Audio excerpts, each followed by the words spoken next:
आप देख रहे हैं समाचार एजेंसी ऑफ इंडिया में साइन न्यूज।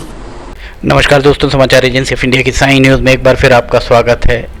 मध्य प्रदेश के नेता प्रतिपक्ष गोविंद सिंह सिवनी, उनका आगमन हुआ बृहस्पतिवार 5 मई 2022 को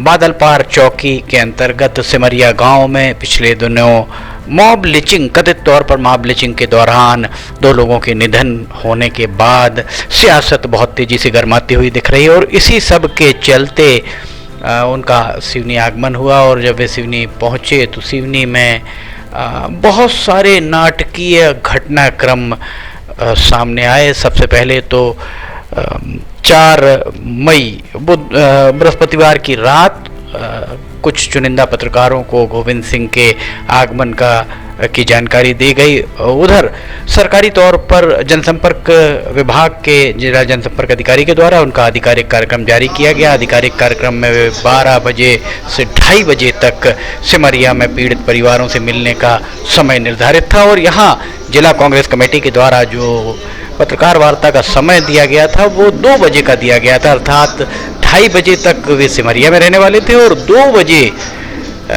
वे पत्रकारों से सिवनी में रूबरू होने वाले थे। बड़ा ही कुछ समझ में लोगों को नहीं आया, पत्रकार भी बड़े भ्रमित रहे। इसी बीच सुबह सवेरे पता लगा कि छिंदवाड़ा के सांसद नकुल नाथ भी सिमरिया जाएंगे, इसकी जानकारी भी कुछ पत्रकारों को दी गई। बहरहाल पत्रकार वार्ता में जिस तरह से जो नाटकीय घटनाक्रम हुए, उन नाटकीय घटनाक्रमों के बाद पत्रकारों में रोष और असंतोष व्याप्त हो गया। वैसे भी चुनिंदा पत्रकारों को ही यहाँ बुलाया गया था जो आरोप लग रहे थे। सोशल मीडिया पर भी ये बात सामने आई कि नेता प्रतिपक्ष गोविंद सिंह के आने के बाद जिस तरीके की परिस्थितियां निर्मित हुई वो कांग्रेस के लिए बहुत अच्छी कतई नहीं मानी जा सकती हैं।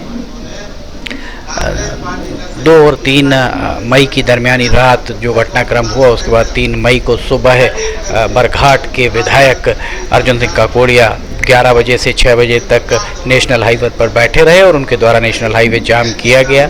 और उसके उपरांत 6 बजे 11 बजे जो पुलिस सूत्रों के अनुसार 11 बजे जो बातें जो मांगे उनकी मांगी गई थी, 6 बजे भी वही मांगे उनकी मानी गई थी जो 11 बजे उन्हें बता दिया गया था कि इससे बाहर प्रशासन नहीं जा सकता। उसके बाद भी लगभग 7 घंटे यातायात जाम रहा, मरीज परेशान रहे, महिलाएं उबलती गर्मी में, महिलाएं बच्चे लोग हलाकान रहे। बहरहाल जब 5 मई को नेता प्रतिपक्ष गोविंद सिंह सिवनी पहुंचे, सिमरिया से वे लौटे और उसके बाद उनकी पत्रकार वार्ता हुई। पत्रकार वार्ता के दौरान जो भी जिस तरीके का भी घटनाक्रम हुआ, वो घटनाक्रम शायद गोविंद सिंह के साथ आज तक नहीं हुआ होगा। वे बहुत वरिष्ठ विधायक हैं, पर जिस तरीके से जिला कांग्रेस कमेटी कार्यालय में उनके साथ जो कुछ भी हुआ, वे शायद ही इसे भूल पाएं। लोग तो ये भी कहते नजर आ रहे थे वहाँ के सर मुंडाते ही ओले पड़े, अर्थात जैसे ही नेता प्रतिपक्ष बने गोविंद सिंह वैसे ही महाकौशल के सिवनी जिले में उन्हें पत्रकारों के विरोध का, पत्रकारों के गुस्से का सामना करना पड़ा। दरअसल पत्रकारों के द्वारा प्रश्न पूछे जा रहे थे और इन प्रश्नों के पूछे जाते समय ही पत्रकारों का कहना था कि गोविंद सिंह वहां से उठकर जाने लगे तो पत्रकार असंतुष्ट हो गए और उन्होंने कहा कि वे यहाँ पर जिला कांग्रेस कमेटी के द्वारा बुलाए जाने पर आए गए हैं। पत्रकार वार्ता का कोई ऐसा समय निर्धारित नहीं था। ये देखिए, अब हम आपको दिखाते हैं कि यहाँ पर किस तरह से कांग्रेस के नेता और पत्रकारों के बीच में यहाँ पर तू मैं चल रही है। बहुत अच्छी परंपरा इसे नहीं माना जा सकता है।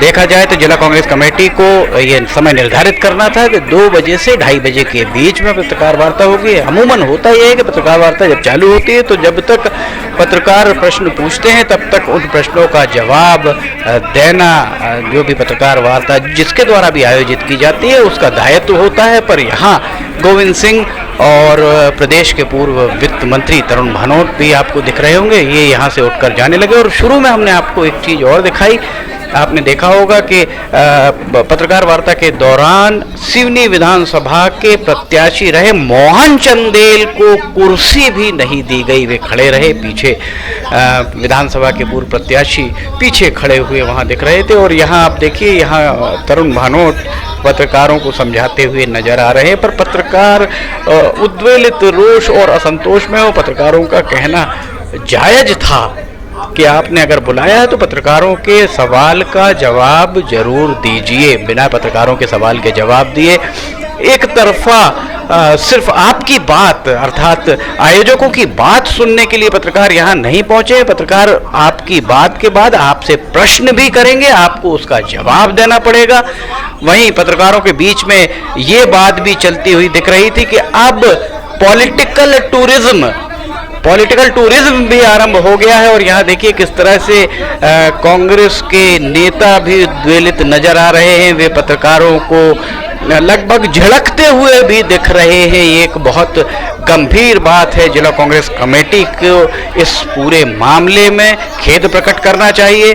जिला कांग्रेस कमेटी के द्वारा अभी इस खबर को हम जब ये खबर बन रही है तब तक जिला कांग्रेस कमेटी के द्वारा किसी तरह की विज्ञप्ति भी जारी नहीं की गई है कि वहाँ घटनाक्रम क्या हुआ, और अगर उस घटनाक्रम में कहीं किसी के सम्मान को ठेस लगी हो तो उसके लिए खेद तक प्रकट करना जिला कांग्रेस कमेटी के द्वारा उचित नहीं समझा गया। यहाँ आपको हम एक बात और बता दें कि ये जिस भवन में ये पत्रकार वार्ता रखी गई, इस भवन का निर्माण दिनेश राय, सिवनी के भाजपा विधायक हैं, उनके द्वारा कहा गया था, आरोप लगाए गए थे कि इस भवन का निर्माण शिक्षकों और सफाई कर्मियों के पैसों से किया गया। ये देखिए जिला कांग्रेस कमेटी के अध्यक्ष भी पत्रकारों से लगभग जूझते हुए ही दिख रहे हैं। गोविंद सिंह भी आपको वहां दिख रहे होंगे। ये स्थितियां बहुत अच्छी नहीं मानी जा सकती। प्रदेश कांग्रेस कमेटी को इस मामले में संज्ञान लेना चाहिए। गोविंद सिंह नेता प्रतिपक्ष है और अगर गोविंद सिंह के साथ इस तरीके का बर्ताव हो रहा है कि उनके पास समयाभाव हो सकता है, समयाभाव हो, पर उसके लिए उनका समय निर्धारित किया जाना चाहिए था। पत्रकार उद्वेलित यहाँ दिख रहे हैं। समाचार एजेंसी ऑफ इंडिया के सिवनी ब्यूरो से अखिलेश दुबे की रिपोर्ट। पत्रकारों के साथ ये इस तरीके का बर्ताव कतई उचित नहीं माना जा सकता है। फिलहाल हमें आपसे इजाजत लेते हैं, हम फिर हाजिर होंगे। जय हिंद।